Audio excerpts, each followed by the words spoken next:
देखिए पीएमटी 2005 में पूछा गया है, अब ये नहीं कहना आज से 20 साल पहले पूछा गया, अब इसका क्या है, फिजिक्स तब भी वही थी। क्वेश्चन कह रहा है कि imagine a new planet having the same density as that of the earth but it is 3 times bigger than the earth size उसका अर्थ से 3 टाइम्स ज़्यादा है। If the acceleration due to gravity on the surface of the earth is g, then on the surface of the planet is g dash. तो g dash और g में relation निकालना पड़ेगा। ज़रा समझने की कोशिश करिए, हमने एक्सेलरेशन ड्यू टू ग्रेविटी का जो रिलेशन पढ़ा है अर्थ के लिए, वो हमने पढ़ा है g बराबर g mass of earth upon radius of अर्थ का स्क्वायर। आर ही नहीं लिख रहे हैं, आर लिख रहे हैं, ठीक चलेगा, ये हमने पढ़ा है। लेकिन हमारे पास डेंसिटी घुसेड़ दी इन्होंने, तो हमको मास को हटाना पड़ेगा।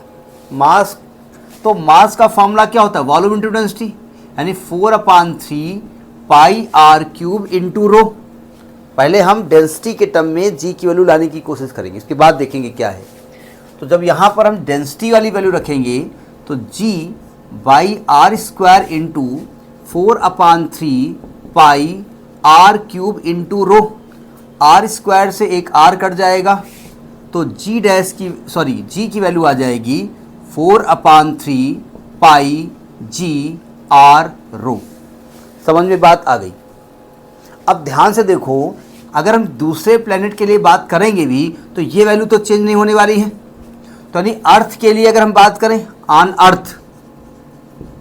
अर्थ के लिए तो जी की वैल्यू हो जाएगी 4/3 पाई कैपिटल जी आर रो। और अगर हम प्लेनेट के बारे में बात करेंगे, अदर प्लेनेट, क्या नाम यूज किया है, प्लेनेट, जी डैश निकालेंगे तो 4/3 पाई जी वही रहेगा, आर हो जाएगा R1, रो हो जाएगा रो1। वैल्यू बाद में रखते हैं। तो अगर दोनों में रिलेशन निकाले हम, जी और जी डैश को डिवाइड कर दें तो हम देख रहे हैं कि 4/3 पाई जी कट जाएगा तो आर रो बाई R1 रो1। अब वैल्यू उठा के रखे दे रहे हैं, g upon g dash is equal to r into rho upon, नया जो प्लेनेट है वो कह रहे हैं कि हैविंग द सेम डेंसिटी, मतलब नए प्लेनेट की डेंसिटी तो वही है रो, उसके बारे में कुछ नहीं बोल रहे हैं। और कहते हैं having the 3 times bigger than earth, यानी उसकी जो रेडियस है वो 3 times of radius of earth है, ऐसा बोला है, हमने नहीं कहा।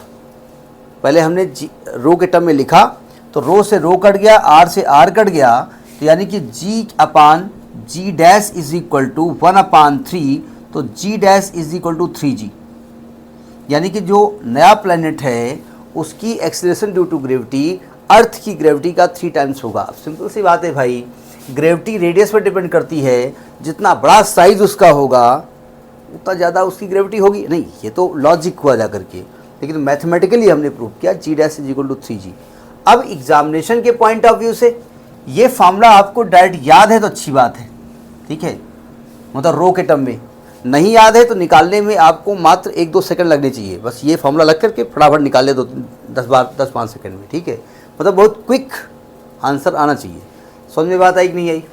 तो ये पीएमटी 2005 में पूछा गया है। इसका आपके जो ऑप्शन है वो ए ऑप्शन ही सही, इसका ए ऑप्शन सही है, ठीक है।